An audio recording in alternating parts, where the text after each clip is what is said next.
Hello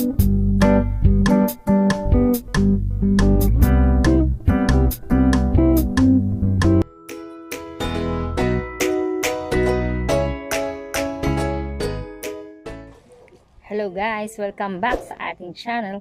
Ang isi-share ko sa inyo ngayon ay isa sa mga request ng ating mga kasama na gustong makakuha ng mga idea.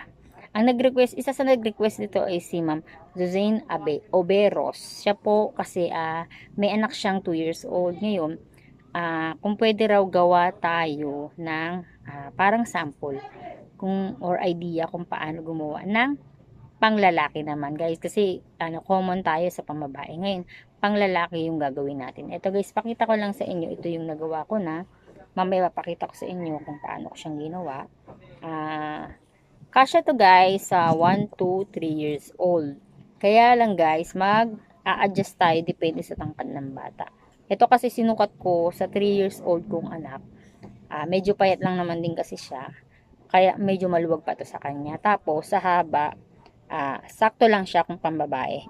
Pero sa pagpanlalaki, medyo dagdagan natin siya. Siguro kung 3 years old, dagdagan natin siya ng 2 inches pa sa haba. Pero yung katawan niya, okay na yan. Okay na yan. Kung sa manggas naman, kung type niyo yung ganyan, okay na rin yan. Pati yung sukat natin dyan. Pati yung pag-pattern natin. Pero kung gusto natin, mag-adjust tayo sa haba, pati dito. Ayan ang haba niya. Tapos kung ito na lang din ang lapad niya. Ayan, sa pattern tayo mag-a-adjust sa haba lang. Kung halimbawa ang haba ay medyo matangkad. Pero kakasya to guys sa 1 to 3 years old. Ngayon, itong kapares niyang short, gumawa rin tayo ng kapares niyang short.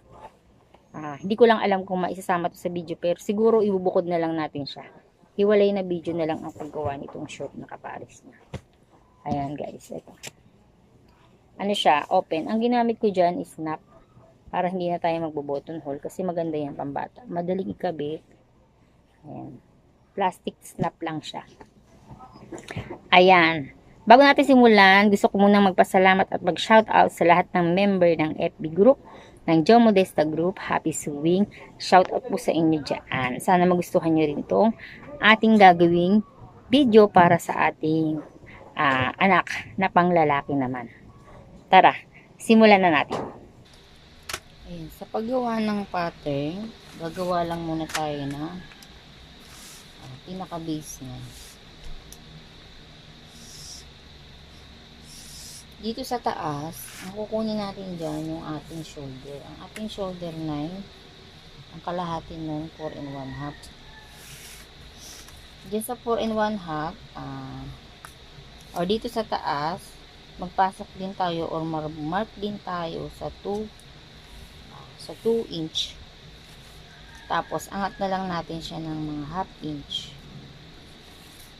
Pag angat natin ng half inch, ihitan natin yung pataas. Tsaka natin i-connect yan dito sa minark natin na 1/4 1 half ng shoulder na 4 and 1 half. Kaya na yung ating magiging shoulder. Tapos dito magbaba tayo mula sa taas ng mga 5 inch. Ayan, sa 5 inch magpasok tayo ng guhit, magmark tayo sa 5 inch din, at mag-add tayo ng allowance. Luluwagan natin ng allowance, kaya 1 inch ang idadagdag natin dyan. Dito sa dulo, sa dinagdag natin, i-connect natin dito sa ating shoulder. Ayan na ang magiging armhole niya para sa back. Dito, ikukurba rin natin siya.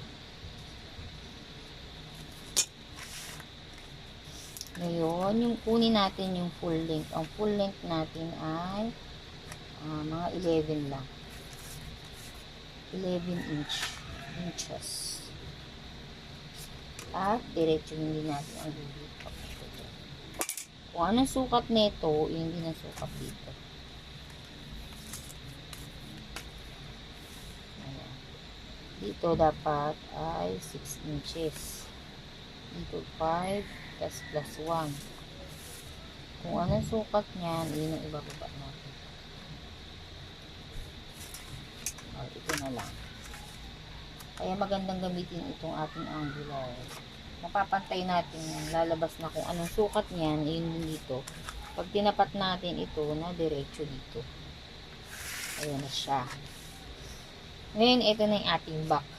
Ngayon, kunin naman natin yung ating front. Dito sa front, magbaba lang tayo dito ng mga half inch. Mula sa shoulder, half inch. Tapos, i-connect natin yan dito. Sa shoulder natin. Dito. Ayan, ayan. Tapos, tingnan natin to. Ituti lang natin itong unang guhit sa taas. Pa-connect dito sa baba. Tapat natin. Kung saan tumapat yung guhit natin doon, yun din ang mamarkahan natin dito. Kabilaan. Ayan. Dito sa kalagitnaan niya, magpasok tayo ng mga half inch.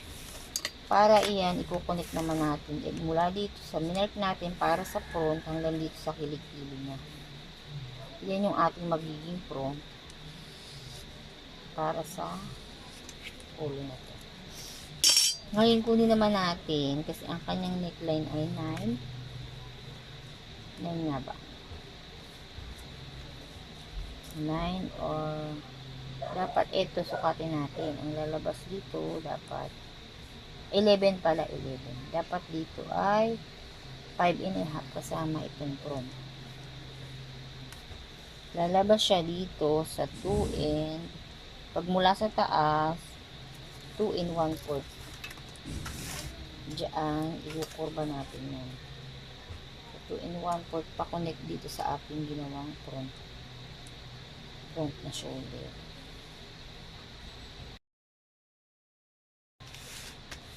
Ano siya?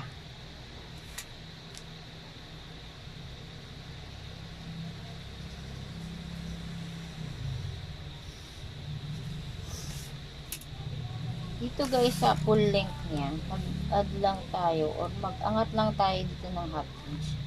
Para ikukurba lang natin siya dito. Magkaroon lang siya ng style niya. Ito na yung ating magiging pattern para sa front at back. Ngayon gawa tayo ng pattern para sa sleeve. Dito kung gusto nyo medyo mahaba siya, pwede naman siya. Pwede naman siya. O payat na matangkad, pwede naman siyang dagdagan na lang. Basta ang kasya to sa bust line ng bata na hanggang 12 or hanggang 22, gano'n. Gawa tayo ng base ng ating pattern sa sleeve.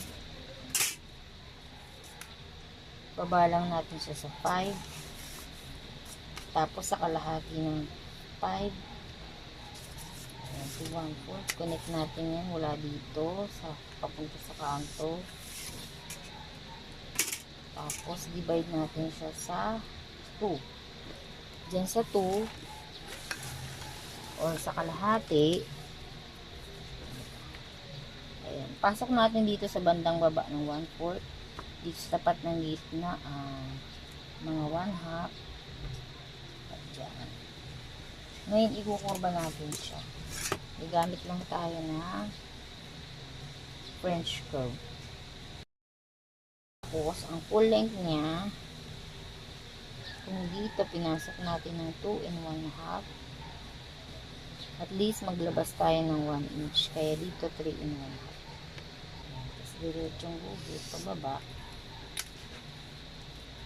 Dito mga 4 inch. Tapos i-connect natin yan. So, magiging paganyan siya. Dito mag-a-add tayo para sa tupi ng mga 3/4 inch. Maliit na tupi lang.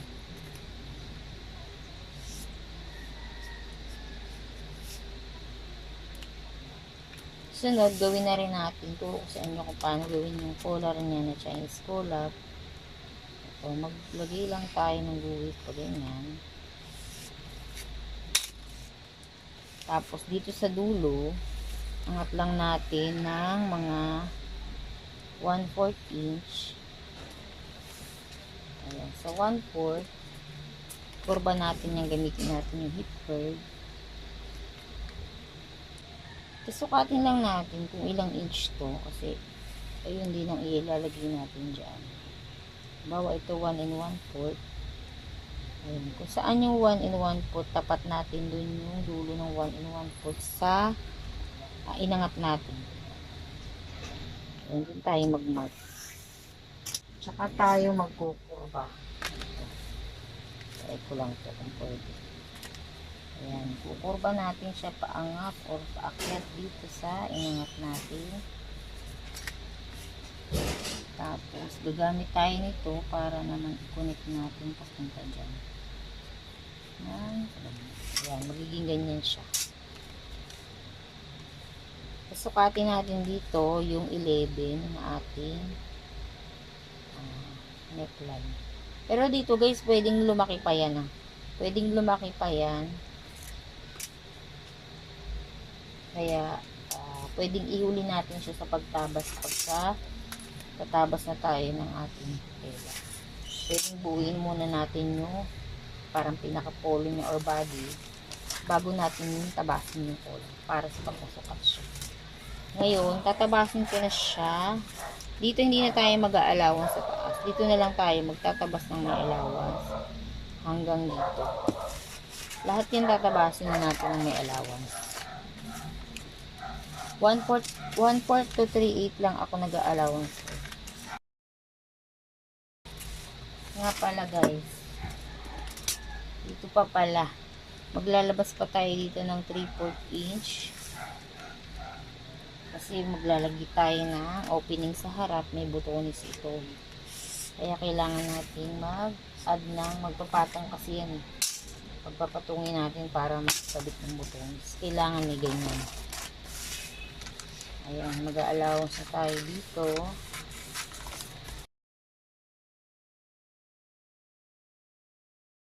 Dito guys, mag-a-allowance tayo sa baba. Dito sakto. Tsaka sa taas sakto. Ito na siya guys. Ngayon turo ko sa inyo kung paano siyang tatabasin. Sa pagtabas guys, dito sa ating front, paghaharapin na natin yung right side, kabilaan dulo ng tela.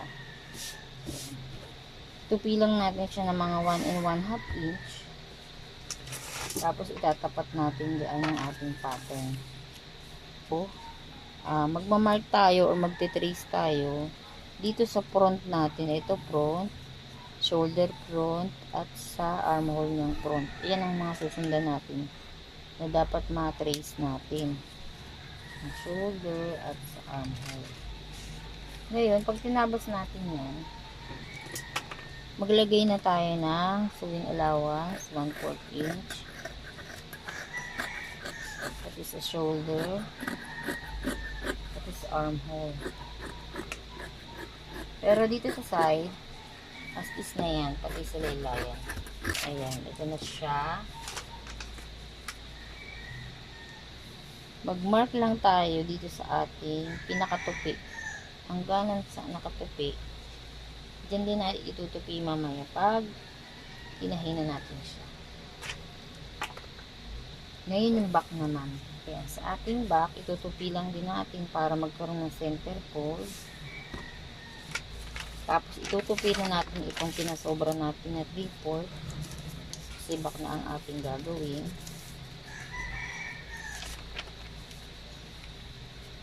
Ayan. Tapos gugupitin na natin siya. Sakto lang doon sa ating mga kapaligid niya. Dahil nilagyan na natin siya ng allowance. Ayan na yan. Ating gugupitin. Ayan, dito guys, magpikit lang tayo o gupit na maliit sa gitna ng tahinang sa neckline. Pagkatapos, gagawa tayo ng sleeve. Sa pagtapos ng sleeve, as is na rin niya. Kasi may allowance na tayo. Tandaan lang natin yung ating center fold. Ayan, meron lang kasi siyang tupi sa tela. Ito ang center fold. Dapat yung tupi natin naman dyan.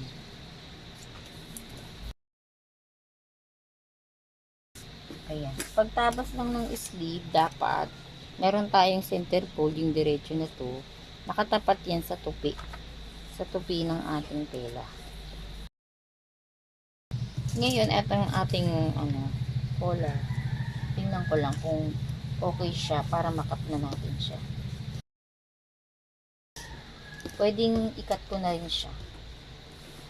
Ito ang ating gagamiting collar. Katatabasin lang natin to na meron siyang center fold dito. Ito ang ating center fold. Kailangan natin ng 2 piraso nito.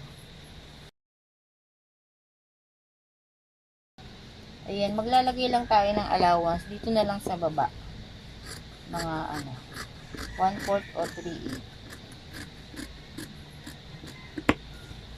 Sa taas, okay na yan. Huwag na tayo mag-allowance. Sa baba lang tayo mag-allowance.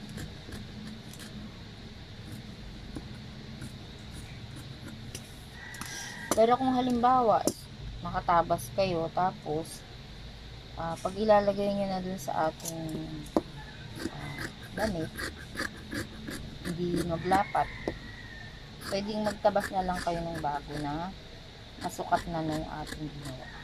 Kasi na-experience ko dati. Gumawa na ako ng pattern, natabas ko na, pagdating nung ilalapat ko na sa dapat paglapatan, hindi na siya lumalapat. Ngayon, ito na siya guys. Ayan, pinakita ko lang muna sa inyo yung pagtabas. Pero try ko tumamaya kung lalapat siya. Kasi, ayan. Ngayon, tahiin na natin. Pakita ko naman sa inyo kung paano siyang tatahiin. Unahin lang natin ito.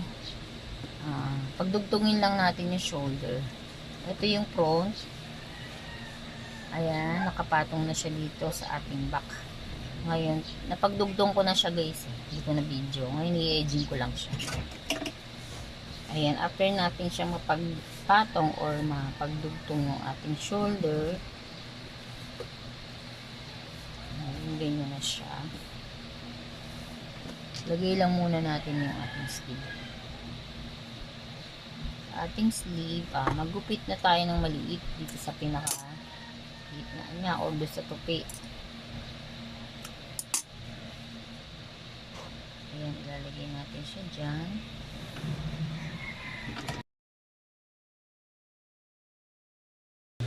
Pati yung sa kabila.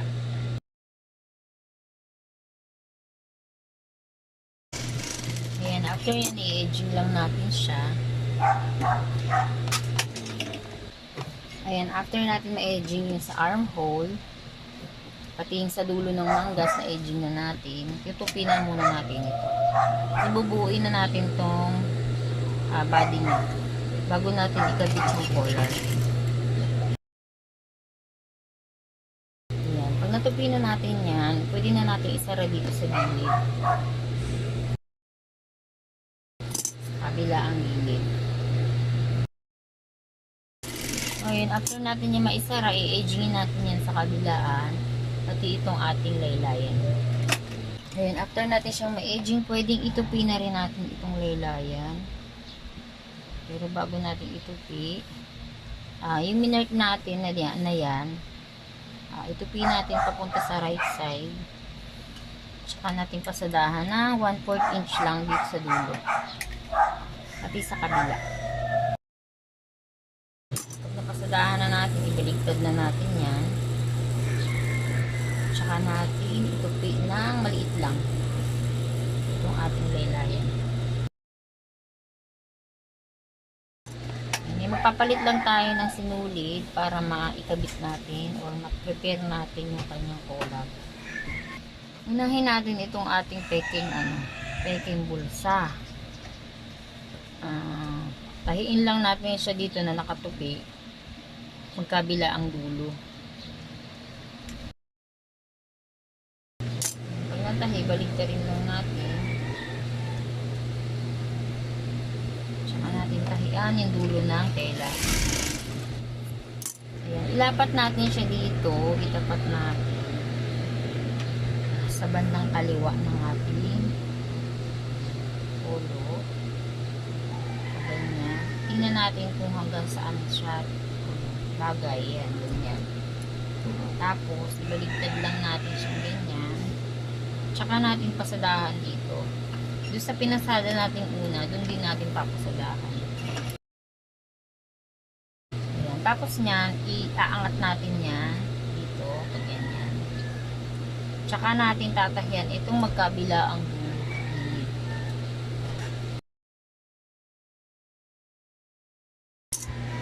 Ayan. After niyan, gagawin natin yung kanyang collar. Etong collar, gumawa lang ako ng isa pang cut para hindi na tayo gamit ng katigas. Yung pilon kasi medyo matigas. Makaka-irita yun sa bata eh. Kaya ginawa ko na lang 3 ply itong ating collar.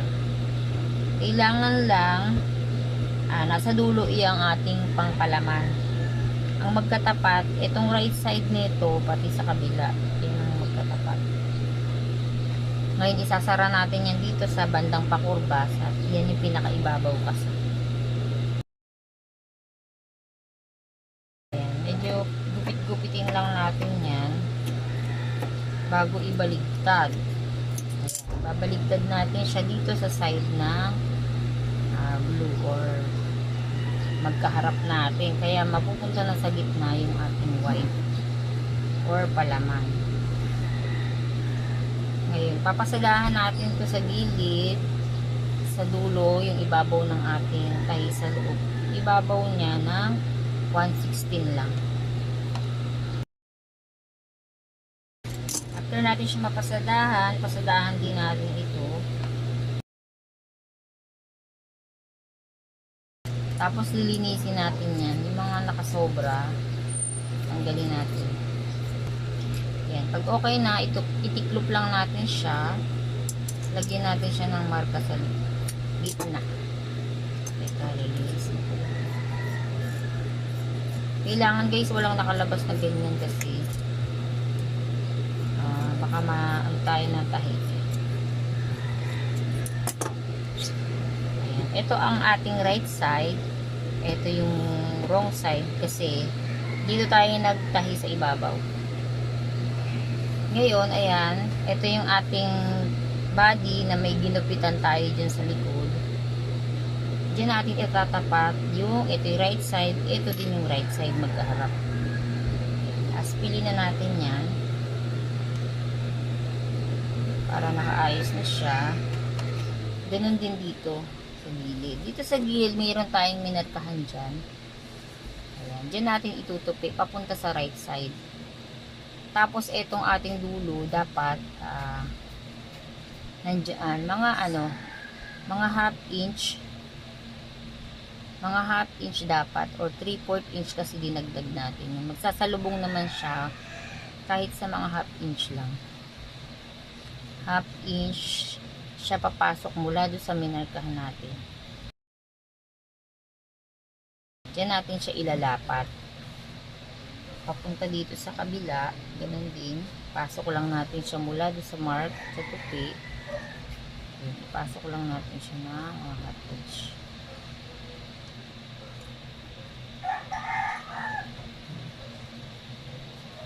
Pag nalagay na natin ng ganyan, papasadahan na natin yan. Dito, mag-block muna tayo sa dulo.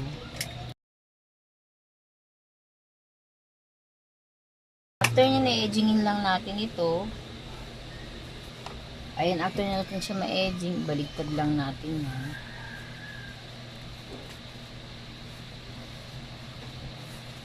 Magpapalit lang ulit tayo ng sinulid or kung gusto nyo para ma-top stitch natin itong tapat ng nilagyan natin ng edging. Or kung gusto nyo, pwede palang hindi na kasi nakatayo naman siya. Kaya maging itsura niya. Yun guys, ito na siya yung ating ginawa. Lalagyan na lang natin siya ng buttonhole para malagyan natin siya ng butones. Pwede rin naman siya kung gusto nyo meron kayong snap. Try natin sa snap. Maglalagay ako ng snap. Sa paglagay ng snap guys, maglalagay muna tayo ng marking kung saan natin ilalagay or sa tapat yung aking snap. Ayan, sukatin lang natin yan, dapat pantay-pantay. Divide natin siya sa apat kasi yung ilalagay ko guys. 1, 2, 3, 4. Nasa ano lang, mga 2. Sa 2 lang ako. Ang pagitan lang niya ay 2 inches. Ayun, para sa apat. Ngayon, yung katapat niyan, kung saan tatapat yan, maglalagay din tayo ng marking. Kasi magbubutas tayo.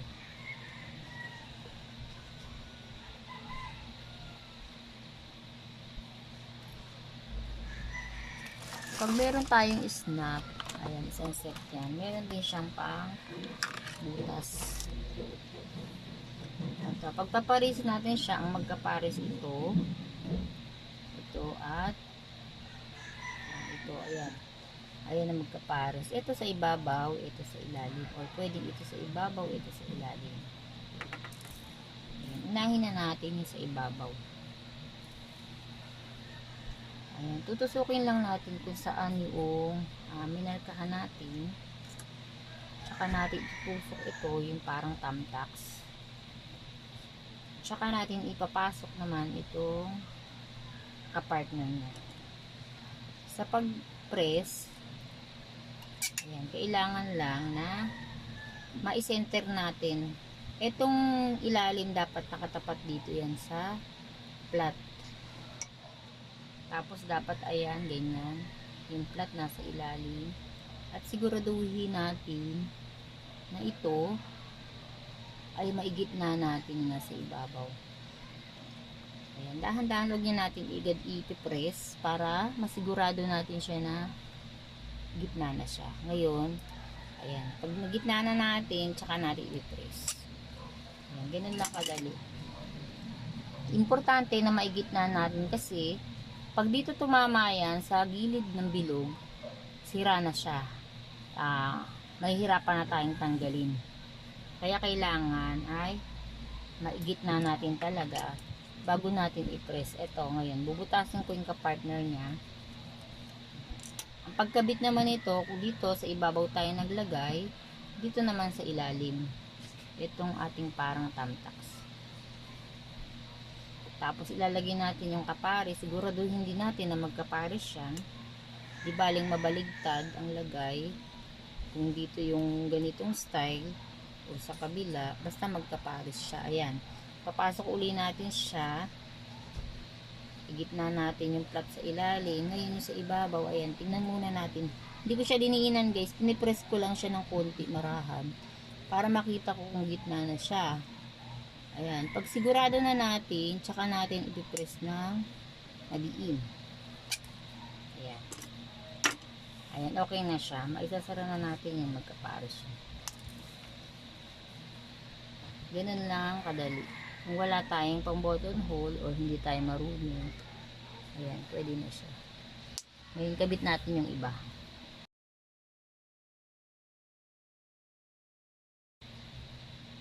Sa paglagay pala guys, kailangan idiin nyo rin yan.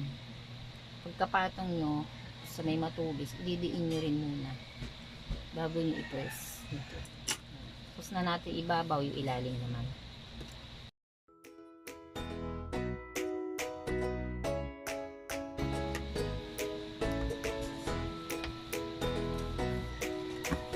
Ganun lang siya ka, bilis gamitin.